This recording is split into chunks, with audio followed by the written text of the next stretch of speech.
오늘 아침에도 하나님의 은혜가 저와 여러분들이 함께하기를 기원합니다. 죄진 인간의 모습은 다양하게 나타나지만 그저 한마디로 말하면 외식과 거짓으로 나타나게 됩니다. 가룟 유다를 보십시오.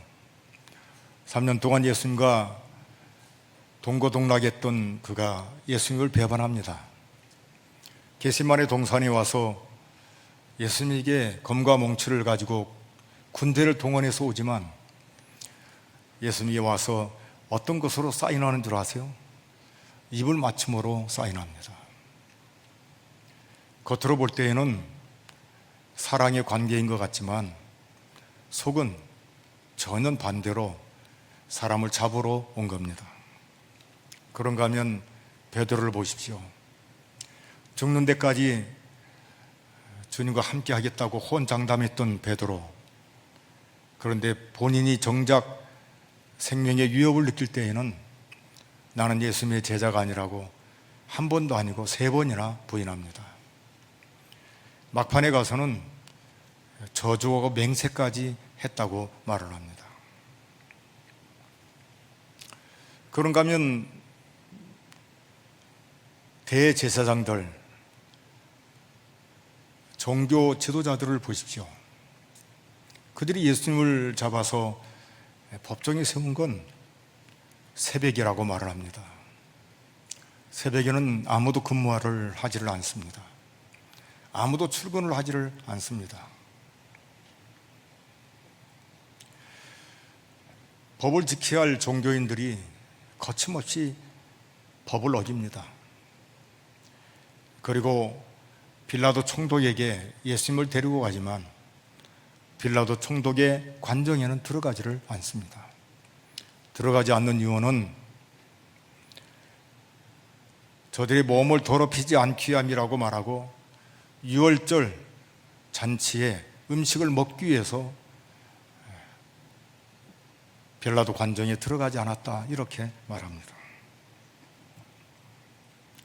사실 진정한 유월절 어린 양은 예수 그리스도이신데 예수님을 면전에 두고도 이들은 딴짓을 하고 있는 겁니다.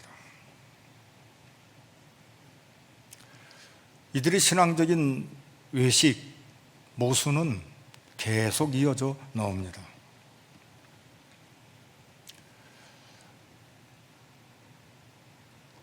유대 종교인들이 예수님 입에서 나오는 한마디가 뭐냐면 내가 하나님의 아들이라는 이 말을 공개적으로 재판장에서 듣기를, 법정에서 듣기를 원한 겁니다.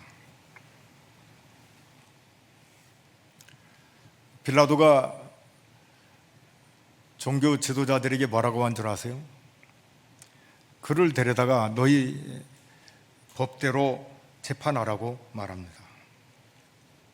왜냐하면 세상은 예수님이 하나님의 아들인지 아닌지를 몰라요.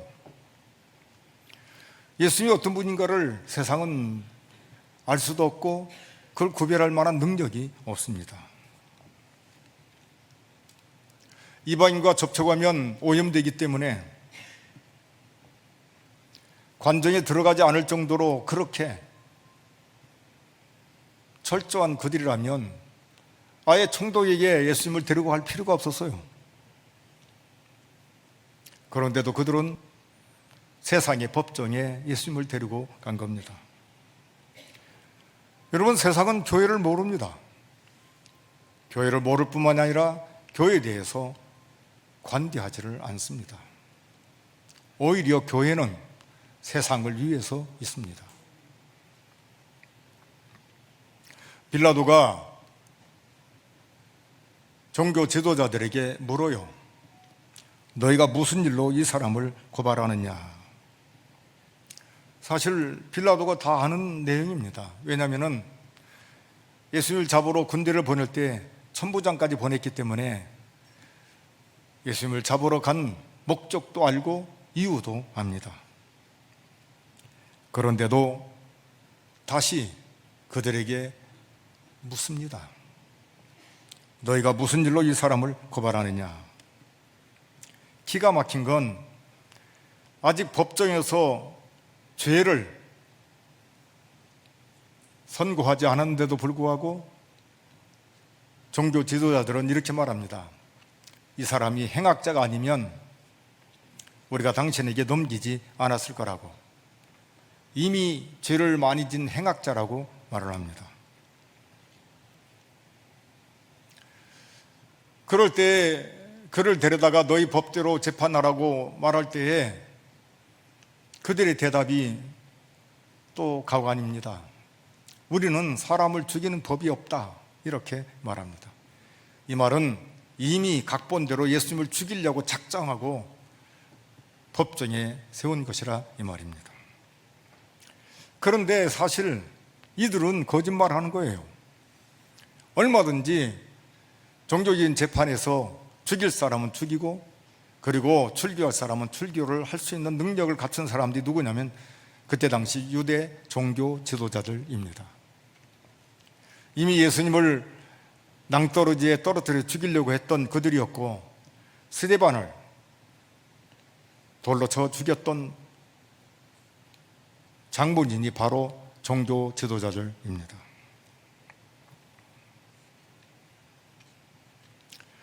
잘못된 신앙, 타락한 신앙은 예수를 안 믿는 사람보다 훨씬 더 무서운 사람으로 변하는 걸 보게 됩니다. 신앙이 타락하면 마귀가 그냥 두지를 않기 때문입니다. 마귀는 예수 믿는 사람을 공격하고 넘어뜨리고 유혹해서 미끄러지게 하는 게 마귀가 하는 짓입니다. 예수를 믿다가 타락하면 훨씬 더 추해요. 그래서 안 믿는 세상에서도 인정을 못 받고 믿는 세계에서도 인정을 못 받아요.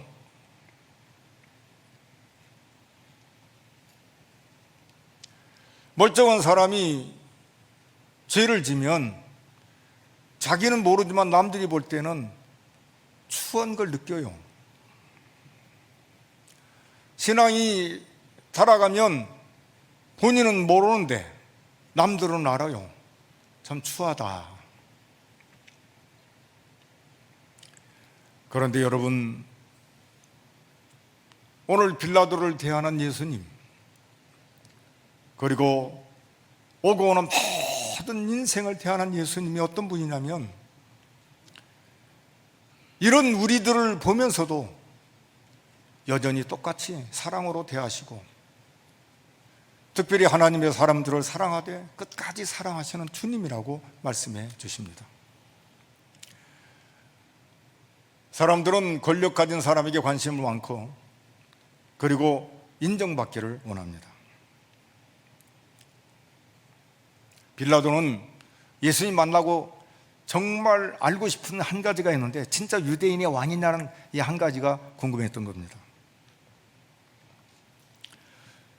이 부분은 좀 많이 생각해야 해요. 성경을 잘 보시면 유대인의 왕이라는 단어가 누가 썼냐 이겁니다. 유대인의 왕이라는 말을 누가 썼겠어요? 그냥 3번 문제를 낼게요. 1번 이스라엘 사람들, 2번 한국 사람들, 3번 이방인들. 몇 번? 놀랍게도 이방인들이 사용해요. 누가 사용한 줄 아세요? 동방에서 온 박사들, 예수님이 태어나자마자 동방에서 온 박사들이 예루살렘에 와서 딱 하고 질문한 게 뭐예요? 유대인의 왕으로 나시니가 어디 계시냐? 우리가 경배하러 왔다고 그렇게 말합니다. 이게 마태복음 2장 2절인데 우리 한번 같이 한번 읽어보겠습니다. 유대인의 왕으로 나신 이가 어디 계시냐? 우리가 동방에서 그의 별을 보고 그에게 경배하러 왔노라 하니. 이들이 찾은 왕은 평범한 왕이 결코 아닙니다. 정치적인 왕이었으면 헤롯 궁정으로 달려갔을 거예요. 그런데 동방에서 온 박사들은 유대인의 왕이라고 말을 합니다. 이건 굉장히 중요한 단어예요. 헤롯이 이 말을 듣고는 충격을 받아요. 내가 왕인데, 유대의 왕이. 그렇다면 헤롯도 민감하게 반응한 게 뭐예요? 성경에서 말한 메시아가? 라고 생각하는 거죠. 그래서 어떻게 하죠? 대제사장과 성경에 능통한 서기관들을 부릅니다. 그리고 이렇게 물어봐요. 그리스도가 어디서 나겠느냐고. 여러분, 유대인의 왕은 평범한 왕이 아니에요. 특별한 왕으로 메시아, 구원자를 말합니다. 유대인들에게도 필요하고 예수를 믿지 않는 이방 사람들에게도 필요한 그 사람이 유대인의 왕, 이렇게 말합니다. 여기에 어리석은 인생의 모습을 봅니다. 빌라도가 어떻게 반응한 줄 아세요? 펄쩍 뛰어요. 35절에 보면 빌라도가 두 가지를 놓고 얘기해요. 첫째는 내가 유대인이냐? 나 유대인 아니잖아. 펄쩍 뛰어요. 무슨 말이야? 내가 너를 어떻게 알아? 이 말이라 이 말이죠. 넌 나오고 관심 없어. 그리고 두 가지를 말합니다. 내 나라 사람과 대제사장들이 너를 내게 넘겨줬어. 네 나라 사람들이야. 나에게 넘겨준 사람 내가 아니야. 네 나라 사람들이 나에게 넘겨줬어. 두 번째, 너 무슨 죄 졌어? 이게 세상이에요.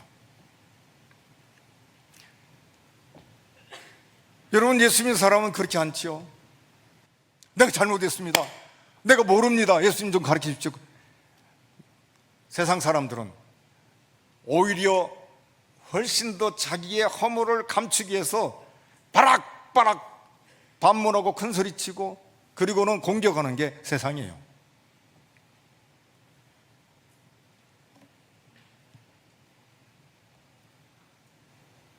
여러분, 이런 빌라도를 향해서 예수님이 어떻게 하셔요? 어리석은 놈, 아니요. 바보 같은 놈, 아니요. 그렇게 말하질 않아요. 놀랍게도 36절에 보면 하나님의 나라, 예수님의 나라가 어떤 나라인가를 설명하는데 참 우리 주님이 얼마나 빌라도를 따뜻하게 대하는가를 볼 수 있어요.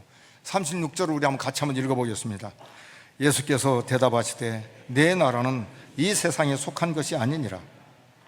만일 내 나라가 이 세상에 속한 것이었더라면 내 종들이 싸워 나로 유대인들에게 넘겨지지 않게 하였으리라. 이제 내 나라는 여기에 속한 것이 아니니라. 무슨 말이에요? 세상의 나라는 칼과 창으로 이룬 나라가 세상의 나라입니다. 여러분, 우리가 역사를 보면 다 알잖아요. 지금 전쟁하는 거 보면 다 알잖아요. 전부 다 칼과 창이에요. 남을 죽이고 나를 짓밟아야 내가 권력을 잡는 거라 이 말이죠. 하나님의 나라는 그런 나라가 아니라는 거예요. 이 세상에 속한 나라처럼 그런 나라가 아니다. 주님의 나라는 이 땅에 속한 나라가 아니라 하늘로부터 내려오는 천국이다. 하늘로부터 내려오는 천국이다. 하나님께서 친히 그의 능력으로 세우시는 신령한 나라가 하나님의 나라라고 말해주고 있습니다. 더 중요한 것은 그 나라가 어떻게 이루어지냐면 칼과 창이 아니라 진리로 세워지게 되는 나라라고 말해줍니다. 그게 37절인데 37절을 우리 같이 한번 읽어보겠습니다. 빌라도가 이르되 그러면 내가 왕이 아니냐? 예수께서 대답하시되 내 말과 같이 내가 왕이니라. 내가 이를 위하여 태어났으며 이를 위하여 세상에 왔나니 곧 진리에 대하여 증언하려 함이로라. 무릇 진리에 속한 자는 내 음성을 듣느니라 하신대. 아멘. 하나님의 나라가 어떻게 이루어지냐면 진리로 이루어지게 되는 것을 가르쳐 주십니다. 주님이 이 땅에 태어나신 것, 이 땅에 오신 이유가 이걸 증거하기 위해서 오셨다 이렇게 말씀해 주십니다. 예수님이 어떤 분이에요? 예수님은 하나님이십니다. 하나님 보좌 우편에 앉아 계셔서 영원토록 통치하시는 그런 왕이세요. 그런 하나님이신데 나 같은 죄인을 구원하기 위해서 그 하늘 보좌를 버려두시고 낮고 찬한 이 땅에 오신 분이 누구냐면 예수님이에요. 그런데 어떻게 오셨냐면 인간의 몸, 그야말로 연약한 인간의 몸으로 이 땅에 오신 분이 예수님이십니다. 예수님은 이 땅에 오셔서 무력을 행사하지 않습니다. 예수님은 이 땅에 오셔서 철저하게 하나님의 말씀대로 사신 분이 예수님이시고, 하나님의 나라가 진리로 세워지는 걸 친히 말씀하시고 보여주신 분이 누구냐면 예수님이십니다.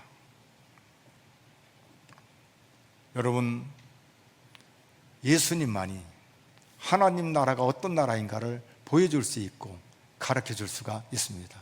왜냐하면 그 하나님 나라의 주인이 예수님이시기 때문입니다. 오늘 예수님은 빌라도에게 아주 중요한 말씀을 하셔요. 무릇 진리에 속한 자는 내 음성을 듣느니라. 빌라도가 내가 유대인이냐? 너를 고발한 사람들이 누구냐면 너희 나라 사람들이야. 종교 지도자들이야. 너 무슨 죄 졌어? 그런 빌라도에게 예수님이 반박하지 않아요. 내 나라는 이 세상에 속하지 않았다고. 그러면서 내가 이 땅에 온 이유는 내 나라는, 하나님의 나라는 진리로 세워지는데 이걸 증거하기 위해서 왔고 이걸 위해서 내가 태어났다고 말하면서 중요한 말씀을 해요. 무릇 진리에 속한 자는 내 음성을 듣는다라고 말씀해 주십니다. 예수님과 무관하다고 말하고, 그리고 세상 정치가들이 하는 방식으로 예수님을 대한 빌라도, 그런데 예수님은 마지막까지 그 빌라도를 감싸서 진리를 알게 하기 위해서 무릇 진리에 속한 자는 내 음성을 듣느니라고 말해주고, 그리고 빌라도를 이끌어가는 예수님의 모습을 보게 됩니다. 그런데 빌라도는 별 관심이 없어요. 예석하게도 지금 빌라도에게 일생일대에 천지가 개벽하는 엄청난 사실이 지금 자기 눈앞에 있는데도 불구하고 아무런 것을 느끼지도 못하고 있습니다. 여러분, 빌라도 총독이 머리가 나쁠까요? 학벌이 없을까요? 아니요. 로마의 총독으로서 각 나라에 발령이 날 때에는 그만한 식견이 있고 학벌이 있고 그리고 지혜가 있고 철학이 있고 그리고 어떤 분명한 소신 있는 사람이 이렇게 총독으로 발령이 나는 겁니다. 그런데 진리 앞에서는 세상의 그 학벌, 세상의 권력, 그것으로 깨달을 수가 없는 걸 우리에게 가르쳐 주십니다. 생명을 얻을 수 있는 절호의 찬스를, 지금 진리를 듣는데도 진리가 무엇인가를 깨닫지 못하는 빌라도는 예석하게도 그 기회를 지금 놓치고 있는 거라 이 말입니다. 진리가 없는 인생은 허무예요. 진리가 없는 인생은 헛된 목표만을 만들 뿐입니다. 젊었을 때는 세상이 좁다 하고 열심히 뛰고 그리고 어지간히 돌아다닙니다. 중년이 되면 명예를 아주 소중하게 여기고 그리고 높은 자리에 올라가는 데 관심이 많습니다. 노년이 되면 장수하기를 원하고 건강하기를 원하고 행복하기를 원하고 그리고 모두가 다 기쁨으로 살기를 원합니다.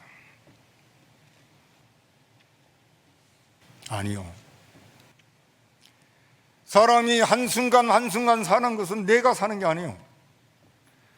이 모든 천지만물을 창조하신 하나님에 의해서 인생을 사는 거예요. 갈수록 사람들이 학벌이 높은데도 어리석어요. 진짜 찾아야 할 하나님을 찾지 않고 엉뚱한 데 찾는 거라 이 말이죠. 빌라도 예수님과 대화는 될 수가 없어요. 세상과 교회는 하나가 될 수가 없습니다. 세상은 절대로 교회를 몰라요. 교회가 세상을 포용하고 끌어가고 세상을 위해서 교회가 있는 거죠. 이 세상을 끌어가는 게 교회예요. 진리로. 빌라도가 예수님과 대화하고는요, 나가서 진실을 고백해요. 내가 예수님을 이렇게 대화했는데 죄를 찾지 못했다고 그렇게 말합니다. 그가 가지고 있는 법률, 지식, 교양, 능력, 경륜, 이 모든 걸 다 동원해서 대화를 나눠보니까 죄가 없어요. 여기 우리에게 아주 중요한 걸 가르쳐 줍니다. 예수 믿는 사람은 상위법, 하나님의 말씀, 세상 법에 비해서 높은 상위법이 교회법이에요. 교회법을 잘 지켜야 해요. 말씀대로 순종해야죠. 그런데 동시에 세상 법에도 우리가 잘 지켜야 해요. 걸리면 안 돼요. 이 말은 예수 믿는 사람은 교회에서도 깨끗이 하지만 세상에 나가서도 깨끗이 하고 인정받고 진실하고 누가 봐도 성실한 사람으로 인정을 받아야 한다 이 말이죠. 그 모범이 누구냐면 예수님이에요. 우리 교회 성도들은 교회에서도 예수를 잘 믿고 가정에서 예수님을 잘 믿고 성실하고 진실하고 나가서도 인정받는 그런 교인들이 되기를 바랍니다. 그런데 이게 세상이에요. 빌라도가 해서는 안 될 말을 해요. 왜 그랬을까? 사람에게 맞추면 그래요. 뭐라고 말한 줄 아세요? 죄가 없다 그러면 끝나면 끝! 그러면 끝나야 할 거 아니에요. 죄가 없습니다. 이 사람 죄가 없습니다. 끝 하면 반론의 여지가 없는데 빌라도가 사람에게 맞추는 거예요. 그래서 어떻게 하죠? 유대인들 종교 6월절에는 사람 하나를 내놓는 그런 이 법이 있다는데 내가 이 예수를 내놓으랴? 쓸데없는 말을 해요. 왜 그래요? 유대인들에게도 동정받고 싶어서 인정받고 싶은 거예요. 이게 39절 40절인데 우리 한번 같이 한번 읽어보겠습니다. 6월절이면 내가 너에게 한 사람을 놓아주는 전례가 있으니 그러면 너희는 내가 유대인의 왕을 너에게 놓아주기를 원하느냐 하니 그들이 또 소리질러 이르되 이 사람이 아니라 바라바라 하니 바라바는 강도였더라.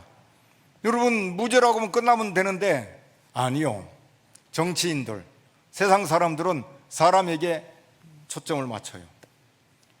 그래서 어떻게 해요? 유대인들에게도 인기가 있어야 하니까 6월절 절기를 놓고 누구 한 사람 내놓으랴 예수 내놓으면 어때? 그런데 놀랍게도 종교 지도자들 이미 마귀에게 지배받은 그들은 고함을 질러요. 큰 소리로 바라바라고 말하는데 이 바라보는 여기 보면 뭐라고 했죠? 강도했다고 그랬어요. 무서운 죄를 지은 사람을 내놓으라고 말합니다. 빌라도는 자기가 가진 권한, 재판장 그런 권한을 가지고 있음에도 불구하고 군중이 두려워서 망설이다가 예수님을 십자가에 내놓습니다. 다음 주일날 보지만 19장 1절 오늘 40절까지 봤는데 19장 1절에 보면 죄도 묻지 않고 때려요. 이에 빌라도가 예수를 데려다가 채찍질을 하더라. 여러분 죄가 없다고 말해놓고 때려요. 이게 세상입니다. 세상은 기준이 없어요. 사람 따라서 왔다가 사람 따라서 가는 것이 세상입니다. 그러나 진리는 변하지를 않습니다.